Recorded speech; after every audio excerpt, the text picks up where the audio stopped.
안녕하세요. 국가유공자 알림창입니다. 오늘 영상에서는 국가유공자 재심사와 이의 신청 절차를 설명해 드리겠습니다.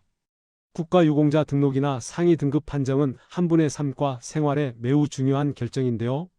결과가 기대와 다르게 나오면 혹시 뭔가 빠진 건 아닐까?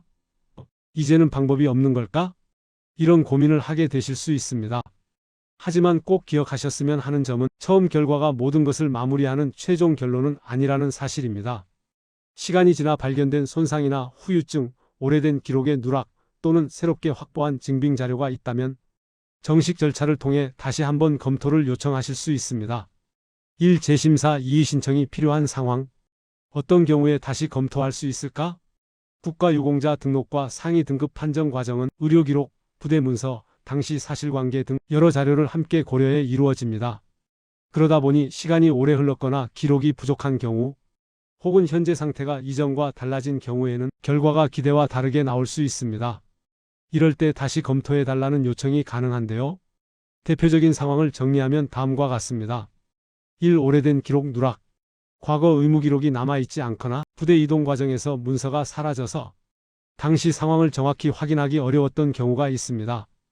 이 뒤늦게 발견된 후유증과 손상, 나이가 들면서 과거의 부상이나 손상이 정밀검사를 통해 뒤늦게 드러나는 사례가 많습니다. 3. 실제 상태보다 낮은 상위 등급. 당시 제출된 자료가 충분하지 않아 실제 불편함보다 낮게 등급이 인정되는 경우도 있습니다.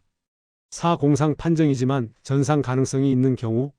전상과 공상의 구분은 지원 항목에 영향을 주기 때문에 사실관계가 추가로 확인되면 다시 검토가 가능합니다. 5. 뒤늦게 확보된 새로운 증빙 자료, 전후 진술, 지휘관 확인, 부대 문서, 누락된 진료 기록 등 당시 상황을 보여줄 수 있는 자료가 새로 확보된 경우입니다. 이 전체 절차 흐름, 국가유공자 재심사와 이의 신청 절차는 다음과 같은 단계로 이어집니다. 첫째, 최초 판정 결과를 확인합니다. 둘째, 결과에 이견이 있을 경우 재심사 신청을 합니다. 셋째, 재심사에서도 충분히 반영되지 않았다고 느껴지면 보훈심사위원회에 이의 신청을 할 수 있습니다. 넷째, 행정심판을 통해 행정기관의 판단이 적절했는지 다시 검토받을 수 있습니다. 마지막으로 필요하다면 행정소송을 통해 법원의 최종 판단을 받을 수 있습니다. 단계가 뒤로 갈수록 법적 기준과 절차의 적정성, 사실관계의 정확성이 더욱 꼼꼼하게 검토됩니다. 그래서 초기 자료 준비가 매우 중요합니다. 3. 첫 단계.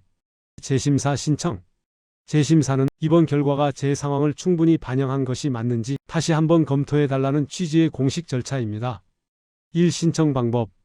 관할 보훈지청 보훈지원과 방문, 우편, 온라인 접수 가능. 대부분은 보훈지청 상담을 먼저 받고 접수하시는 편이 더 수월합니다. 이 재심사의 핵심은 추가 자료. 처음 제출하지 못했던 새로운 자료가 있느냐가 가장 중요한 요소입니다. 예를 들면 다음과 같습니다. 새로운 MRI와 CT 검사 결과, 최신 진단서와 소견서, 누락되었던 진료 기록, 부대 기록, 근무 기록, 전투 기록, 전후의 확인 진술, 지휘관이나 간부의 사실 기록. 이러한 자료들은 당시 상황과 현재 상태를 객관적으로 설명하는 데 큰 도움이 됩니다. 3. 처리 기간.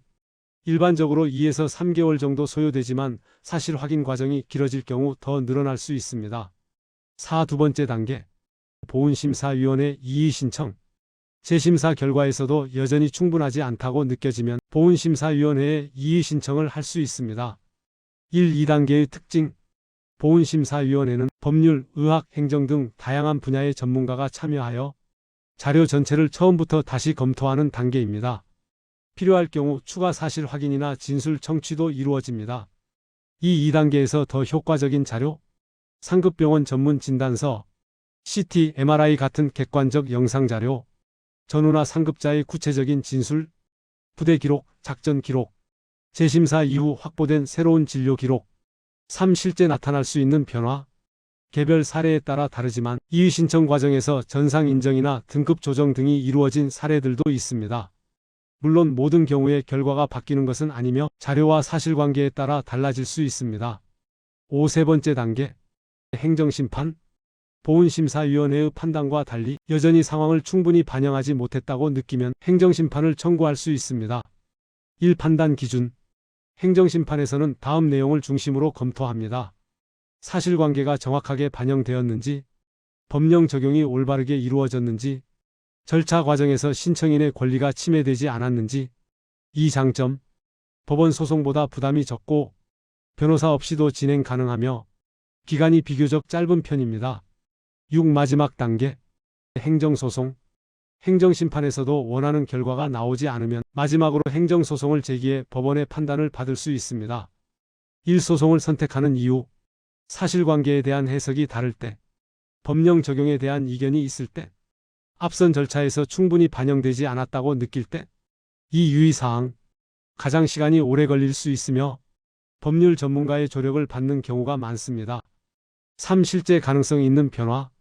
개별 사건마다 다른 결과가 나오지만 공상에서 전상으로 변경되거나 상위 등급이 조정되는 사례, 불승인이 인정으로 바뀌는 사례 등이 나타난 적도 있습니다. 7. 인정 가능성을 높이는 핵심 준비 방법. 1. 객관적인 의료 기록. 최신 진단서, MRI, CT, 엑스레이 등 현재 상태를 객관적으로 보여주는 자료가 핵심입니다. 2. 오래된 기록 부족 시 활용 가능한 자료. 참전 유공자분들처럼 오래된 기록이 부족한 경우 전후 진술, 상급자 확인서, 부대 문서가 매우 중요한 역할을 합니다. 3. 보훈지청 상담 적극 권장. 각자의 상황에 따라 필요한 자료가 다르기 때문에 보훈지청 상담을 통해 준비 방향을 잡으시면 훨씬 수월합니다. 4. 현재 기준에 맞는 최신 기록. 의학 기준과 진단명이 시대에 따라 달라지는 만큼 최근 자료가 필요할 때가 많습니다. 5. 감정이 아닌 근거 중심의 정리. 심사기관은 자료와 근거 중심으로 판단하기 때문에 언제 어떤 일을 겪었고 이후 상태가 어떻게 변했고 그 내용을 어떤 자료가 뒷받침하는지 시간 흐름에 따라 정리해 주면 설득력이 높습니다. 8. 자주 묻는 질문. 1. 최근 진단서는 어느 정도 시점 것이 도움이 되나요? 최근 몇 달 이내 기록이 가장 효과적입니다. 현재 상태를 객관적으로 보여줄 수 있는 최신 자료가 중요합니다. 과거 기록도 참고되지만 최신 진단이 더 큰 영향을 줍니다. 이 전후나 간부를 찾기 어려운데 재심사가 가능할까요? 전후 진술이 없더라도 부대 기록, 근무 기록 같은 대체 자료가 활용됩니다. 보훈지청에서 사실조회 요청을 해주는 경우도 있습니다. 연락이 안 된다고 해서 포기하실 필요는 없습니다. 3. 행정심판 소송 단계는 비용 부담이 큰가요? 행정심판은 비용 부담이 적지만 소송은 비용이 더 들 수 있습니다. 다만 대부분의 사례는 소송까지 가지 않고 앞 단계에서 해결되기도 합니다. 부담이 된다면 먼저 보훈지청 상담을 받아 방향을 잡는 것이 좋습니다. 오늘은 국가유공자 재심사와 이의신청 절차를 정리해 드렸습니다. 처음 결과가 기대와 다르게 나왔다고 해서 그 자체가 모든 것을 마무리한 결론은 아닙니다. 정식 절차를 통해 다시 한번 검토를 요청할 수 있으며 새롭게 확보된 자료나 변화된 건강 상태가 다시 반영될 가능성도 있습니다. 준비해야 할 내용이 적지 않기 때문에 혼자 고민하시기보다는 가까운 보훈지청 상담을 받아보시는 것을 권장드립니다. 본인 상황에 맞는 안내를 들으시면 훨씬 수월하게 준비하실 수 있습니다. 오늘 영상이 도움이 되셨다면 구독과 좋아요 눌러주시면 큰 힘이 됩니다. 앞으로도 알기 쉽게 정리된 보훈 소식 전해드리겠습니다. 시청해 주셔서 감사합니다.